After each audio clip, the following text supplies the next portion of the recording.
O tema da mensagem que vamos partilhar com os irmãos nesta manhã: o novo e vivo caminho.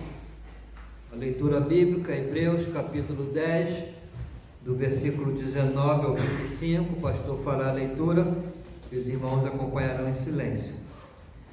Portanto, irmãos, temos plena confiança para entrar no Santo dos Santos pelo sangue de Jesus, por um novo e vivo caminho que Ele nos abriu por meio do véu, isto é, do seu corpo. Temos, pois, um grande sacerdote sobre a casa de Deus. Sendo assim, aproximemo-nos de Deus com um coração sincero e com plena convicção de fé, tendo os corações aspergidos para nos purificar de uma consciência culpada e tendo os nossos corpos lavados com água pura. Apeguemo-nos com firmeza à esperança que professamos, pois aquele que prometeu é fiel, e consideremos uns aos outros para nos incentivarmos ao amor e às boas obras. Não deixemos de reunir-nos como igreja, segundo o costume de alguns, mas procuremos encorajar-nos uns aos outros, ainda mais quando vocês veem que se aproxima o dia. Que Deus possa abençoar a sua palavra e aplicá-la nos nossos corações. Irmãos, na velha aliança, ou no antigo pacto, antes de Jesus vir a esse mundo e estabelecer a nova aliança com base no seu sangue, na velha aliança, no templo ou no santuário, havia um lugar de acesso restrito, chamado Santo dos Santos, ou lugar santíssimo. Neste lugar estava a Arca da Aliança, que representava a presença de Deus, e somente o sumo sacerdote podia entrar naquele lugar. Havia um véu, que separava aquele lugar, e somente o sumo sacerdote podia entrar naquele lugar, e uma vez por ano, no dia da expiação, o sumo sacerdote entrava no Santo dos Santos para oferecer sacrifícios de animais mortos, o sangue desses animais, pelos seus pecados próprios e também pelos pecados do povo. Se tivéssemos vivido nessa época da velha aliança ou do antigo pacto, não poderíamos entrar e nem estar na presença de Deus, a menos que fôssemos o sumo sacerdote, cujos requisitos eram ser homem, da tribo de Levi, descendente de Abraão, sem defeito físico e aprovado por Deus. Mas, irmãos, o texto que lemos nos encoraja a entrar no Santo dos Santos. Como assim? Como entrar no Santo dos Santos, se aqui nesse templo não é esse lugar? Aqui onde o pastor está não é Santo dos Santos, o pastor é santo, mas não é Santo dos Santos. Nós vivemos na nova aliança. Como entrar no Santo dos Santos? O Santo dos Santos, nesse texto, representa entrar e estar na presença de Deus, comunhão íntima com o Senhor, desfrutar dessa comunhão, desfrutar dessa presença. Hoje, qualquer pessoa, seja homem ou mulher, seja da tribo de Levi ou não depende da nacionalidade, qualquer pessoa tem livre acesso à presença de Deus, pode entrar no Santo dos santos. Quando Jesus, o Filho de Deus, veio ao mundo, ele declarou, João 14,6, eu sou o caminho, a verdade e a vida, ninguém vem ao Pai senão por mim. Então, através de Jesus, através da fé no seu sacrifício, todos podemos ir a Deus, todos podemos entrar no Santo dos Santos. Jesus é o nosso sumo sacerdote que nos leva a Deus. Ele entrou na presença de Deus, não com sangue de animais, como faziam os sacerdotes da velha aliança, mas ele entrou com o seu próprio sangue, o sangue que ele ofereceu em sacrifício por nós. Ele ofereceu a própria vida como sacrifício pelos nossos pecados. Na nova aliança, então, quem é salvo por Jesus Cristo pode entrar no Santo dos Santos. Não precisamos de nenhum sacerdote para interceder por nós, porque já temos o nosso grande sumo sacerdote. Podemos entrar na presença de Deus com intrepidez, com confiança, com ousadia, é o que diz a palavra. Na verdade, na nova aliança, só há uma maneira de entrar e estar na presença de Deus. Por isso Jesus disse, eu sou o caminho, ninguém vem ao Pai senão por mim. E lá em Hebreus 10, 20 fala sobre esse caminho, pelo novo e vivo caminho que Ele nos consagrou, pelo véu, isto é, pela sua carne. Quando Jesus morreu na cruz, o véu que havia no santuário, que havia no templo, e que impedia a entrada do povo no Santo dos Santos, que limitava a entrada das pessoas, este véu rasgou-se de alto a baixo. Isso indica que foi obra de Deus, foi obra de cima. Deus que rasgou esse véu de cima a baixo, não foi de baixo para cima, mas de cima a baixo. Mateus 15, 37 e 38 fala sobre isso. E Jesus, dando um grande brado, expirou, e o véu do templo se rasgou em dois, de alto a baixo. Isto significa que pela morte de Jesus na cruz, o acesso à presença de Deus daquele momento em diante passou a ser um privilégio de todo cristão. Não apenas o privilégio de uma pessoa consagrada, de um sacerdote, mas privilégio de todo cristão. O que nos impedia o acesso à presença de Deus? Por que não tínhamos esse acesso? Qual era o impedimento? O pecado. E pecado é sempre contra Deus. Quando Davi pecou, lá no Salmo 51, ele declara, contra ti somente pequei. Ele fez mal a outras pessoas, a um homem, mas o pecado foi contra Deus. Romanos 3, 23 diz, porque todos pecaram e destituídos estão da glória de Deus, estão separados, porque o pecado separa o homem de Deus, e todos pecaram. E a Bíblia diz que o salário do pecado é a morte, isso é, a pena da santa justiça de Deus, a pena que a santa justiça de Deus estabelece para o pecado é a pena máxima, é a morte.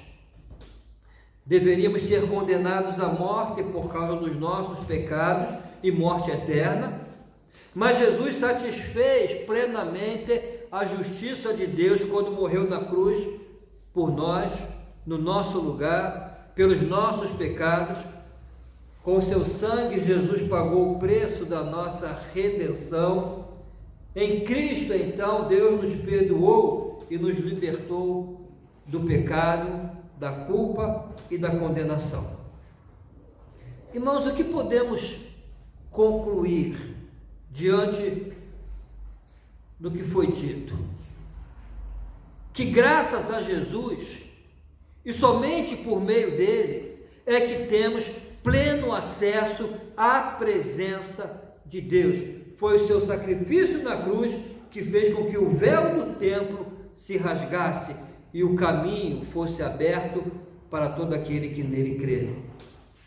Graças a Jesus, e somente por meio dele, é que temos pleno acesso à presença de Deus. Jesus, pelo seu sangue, abriu um novo e vivo caminho, que é o caminho da graça de Deus. Jesus não morreu, irmãos, pelos nossos pecados, para tornar a nossa vida mais fácil, não. Ontem eu ouvi uma música, que diz cristã, mas para mim não é cristã, uma heresia ali, que diz que pelo sangue de Jesus os meus sonhos serão realizados. Irmãos, Jesus não morreu para realizar meus sonhos, não morreu para tornar a minha vida mais fácil, mais agradável, próspera e feliz. Ele morreu para levar-nos à presença de Deus.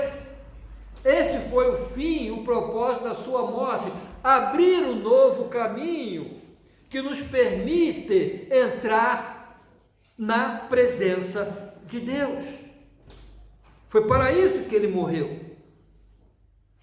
Para o verdadeiro discípulo de Jesus, nenhuma ambição, seja ela qual for, jamais será maior ou deve ser maior que o desejo, o prazer e a necessidade de buscar a Deus e de estar em sua presença para adorá-lo. Como dizia o salmista, mais vale um dia nos seus atos do que 1000 em outros lugares. Essa é a nossa ambição maior. Porque foi para isso que Jesus morreu, para levar-nos à presença de Deus. Deus deseja tanto, irmãos, a nossa companhia. Deus deseja tanto ter comunhão conosco, que sacrificou o seu Filho para que um novo e vivo caminho fosse inaugurado e pudéssemos então livremente entrar na sua presença. Somente na presença de Deus é que temos verdadeira paz, refrigério. Sabe por quê, irmãos? Porque nós fomos criados para isso. Nós fomos criados por Ele e para Ele. Precisamos entender isso. Na nossa configuração, Deus nos configurou de tal maneira que a alma humana só encontra satisfação plena em Deus. Por isso que as pessoas são sempre satisfeitas. Sempre satisfeitas. Ah, quando eu casar, serei feliz. Aí casa. Ah, quando eu tiver filho, serei feliz. Aí tem filho. Ah, quando eu tiver meus netinhos, né, Tânia? Eu vou ser feliz. É a futura vovó, né? Mas, irmãos, netinho dá muita alegria, dá muita felicidade, né? Mas satisfação plena, verdadeira, duradoura, somente em Deus, porque Ele nos criou para isso. Criou por Ele e para Ele. Então esse é o fato. Somente quando estamos na presença de Deus, pelo novo e vivo caminho, é que nossa vida se torna funcional, agradável, próspera, feliz e maravilhosa. Somente quando estamos na presença de Deus por esse novo e vivo caminho. E para concluir, irmãos, eu vou destacar 4 formas, brevemente, ou maneiras indicadas por esse texto que nós lemos, sobre como devemos trilhar nesse caminho novo e vivo que Jesus nos abriu. Aqui está o caminho. Como vou trilhar nesse caminho? Observe que o convite feito pelo autor de Hebreus é um convite extraordinário. Capítulo 10, versículo 22 ao 25. Sendo assim, quer dizer, já que Jesus abriu um caminho novo, um caminho vivo, aproximemo-nos de Deus com um coração sincero e com plena convicção de fé, tendo os corações aspergidos para nos purificar de uma consciência culpada e tendo os nossos corpos lavados com água pura. Apeguemo-nos com firmeza à esperança que professamos, pois aquele que prometeu é fiel. Como devemos trilhar nesse caminho? Há pelo menos 4 formas. Primeiro, com sinceridade de coração. Versículo 22, sendo assim, aproximemo-nos de Deus com o coração sincero. Irmão, ser sincero não é deixar de pecar. Isso humanamente é impossível. Nós pecamos. Infelizmente, nós pecamos. Não devemos pecar. Mas o coração sincero é desejar e buscar não viver sob o domínio do pecado. Eu sou pecador, mas não quero viver sob o domínio do pecado. E buscarei fazê-lo, buscarei não viver sob o domínio do pecado. O sincero, quando peca, se é sincero, sempre se arrepende e abandona o pecado. Agora, se peca, não tem arrependimento e não tem abandono, não há sinceridade nessa fé. Então devemos trilhar esse caminho com sinceridade de coração. Segundo lugar, certeza de fé. O autor diz, sendo assim, aproximemo-nos de Deus com plena convicção de fé. Não é o nosso mérito que nos aproxima do Pai. Não é porque eu sou bom, não é porque eu vou à igreja, não é porque eu dou o dízimo, não é porque eu canto, não é porque eu louvo, não é porque eu faço bem, não é porque eu cumpro os mandamentos, não. O que me aproxima do Pai, o que nos faz chegar a Ele, é a plena certeza de fé em Cristo como Salvador. É Cristo. O pecado nos afasta de Deus? Sim, nos afasta. Mas quem nos aproxima de Deus é Jesus. É Jesus. Ele derrubou o muro de separação, esse muro que o pecado construiu entre nós e Deus. Então, essa convicção, essa certeza de fé, nos leva a confessar os nossos pecados e abandoná-los. Certeza de fé. Através de Cristo, eu posso acercar-me, aproximar-me, relacionar-me com Deus. Terceiro lugar, o autor fala de firmeza de esperança. Apeguemo-nos com firmeza à esperança que professamos, pois aquele que prometeu é fiel. Eu devo trilhar esse novo e vivo caminho na firmeza de esperança. Se olhássemos mais para aquilo que Deus já fez por nós, nossa esperança, irmãos, seria firme. Os irmãos lembram da expressão do profeta Jeremias? Quero trazer à memória aquilo que me dá esperança.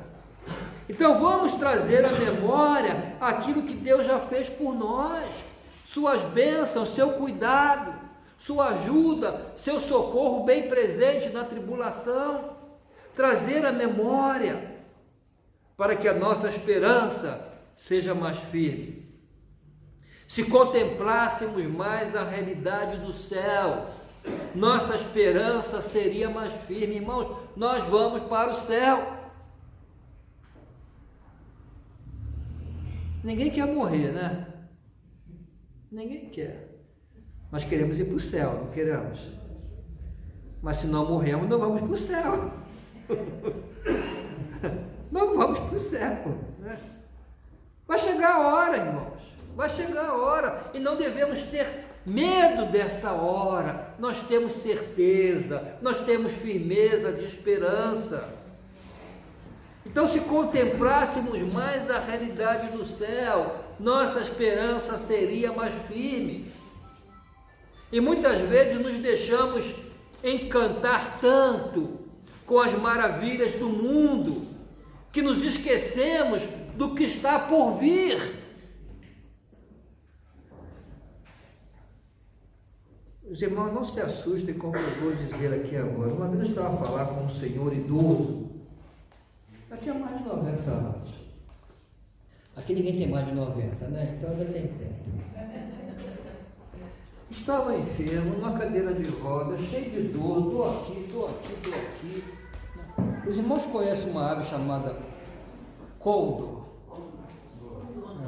Condor. Está na idade do condor. Condor aqui, condor aqui, condor aqui. Tem a idade do gavião, tem a idade da águia, né? E tem a idade do condor. Condor em tudo quanto é lugar. E assim estava ele. Aí eu fui ler para ele Salmo 23 e falei assim: ainda que eu ande pela sombra da morte, não temerei mal algum. Pastor, mas eu não quero morrer não, pastor. Eu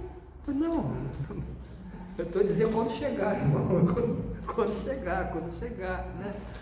Mas, irmãos, nós nos encantamos tanto com as coisas aqui desse mundo, né? Que ainda com a idade do condor, a gente quer ficar aqui, né? Eu não. Quando eu chegar na idade do condor, já estou chegando. Porque já tenho umas dores aqui no joelho. Nessa idade, que Deus me leve, que lá no céu vai ser muito melhor do que ficar com dor aqui nesse mundo, né?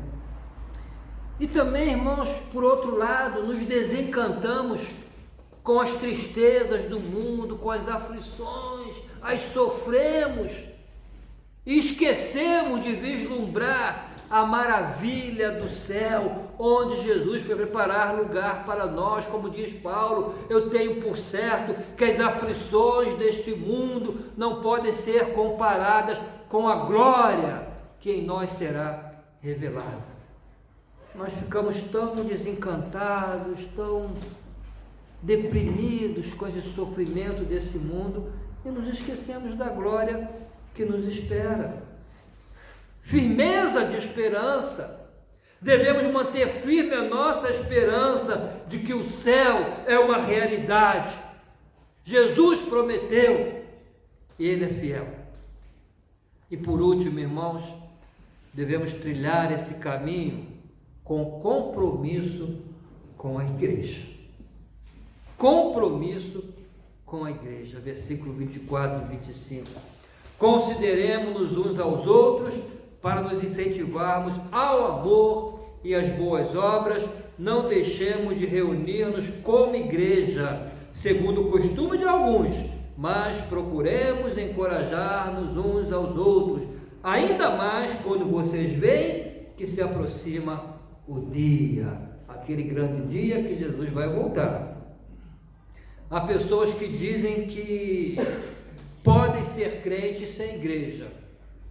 Eu estou bem, pastor, eu tenho Jesus no coração, eu oro na minha casa, eu leio a Bíblia na minha casa, eu não preciso de igreja, eu posso ser crente sem igreja. Não precisam participar da comunhão com os santos. O que tenho a dizer a essas pessoas é que estão totalmente equivocadas. Isso é antibíblico.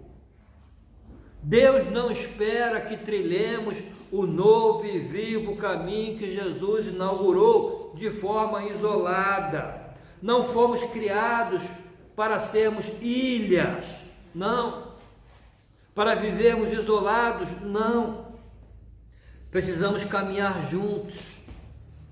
Até porque, irmão, de acordo com esse versículo, o nosso dever é considerarmos uns aos outros, encorajar-nos uns aos outros.